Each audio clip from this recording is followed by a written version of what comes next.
He was generous, charismatic, odd, but kind, people said. Philadelphia, mid-1980s. A city marked by poverty, addiction, and neglect. For many people living on the margins, survival depends on the kindness of strangers. That's where Gary Heidnik comes in. He offers help. Food, shelter, money, a place to stay. To vulnerable women, he appears to be a lifeline, someone who listens, someone who doesn't judge.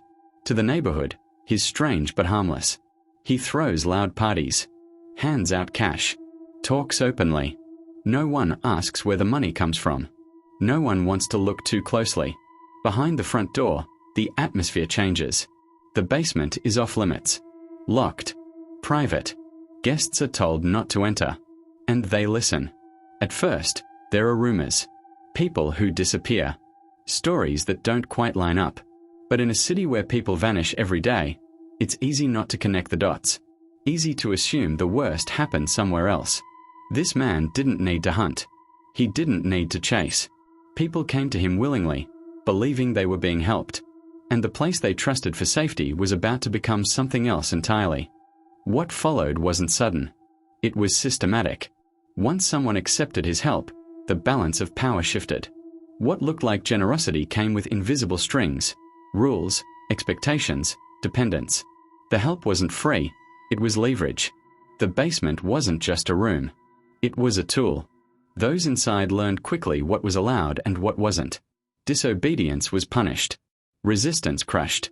Fear replaced gratitude. Leaving wasn't as simple as opening the door. He used manipulation first, threats second, violence last. By controlling food, money, and drugs, he controlled people. He made himself necessary, inevitable.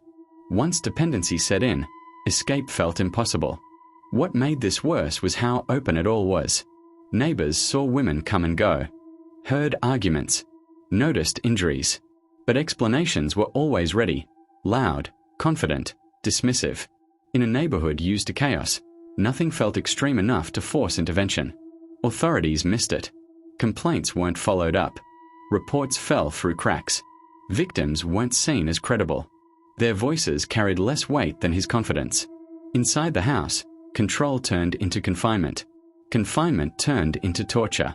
And the basement became a prison built on silence. By now, survival meant obedience. Rules didn't need to be spoken.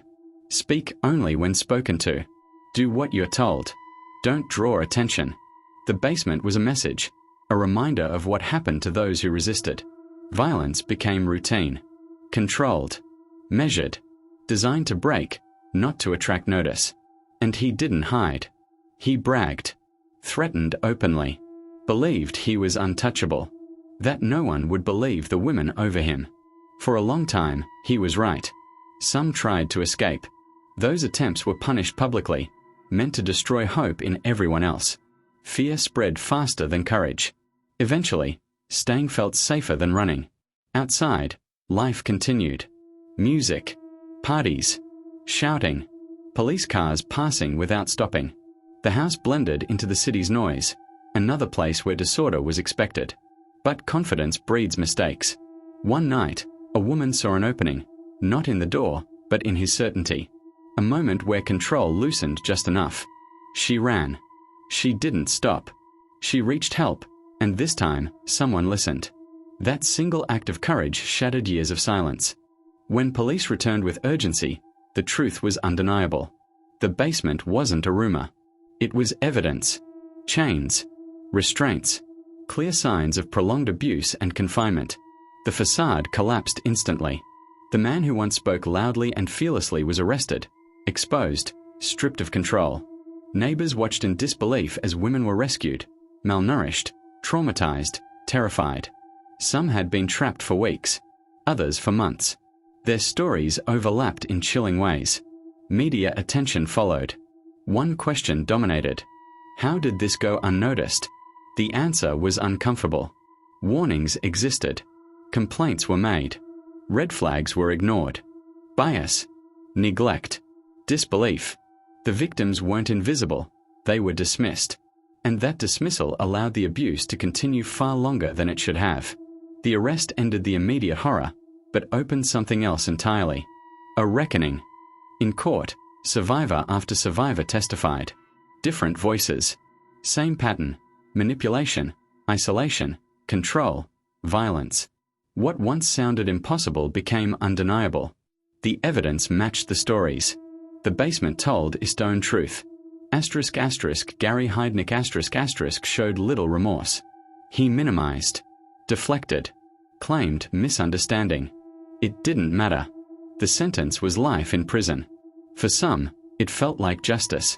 For others, it felt hollow. No verdict could return stolen years or erase trauma. But the case left a permanent mark. It exposed how easily power grows from vulnerability. How predators don't always hide. Sometimes they stand in plain sight, protected by indifference. And how systems fail most when victims are already marginalized. This story isn't defined by him. It's defined by the woman who ran. By the voices that finally broke silence. By the truth that forced its way into the light. And by the reminder that trust, once weaponized, can be just as dangerous as violence.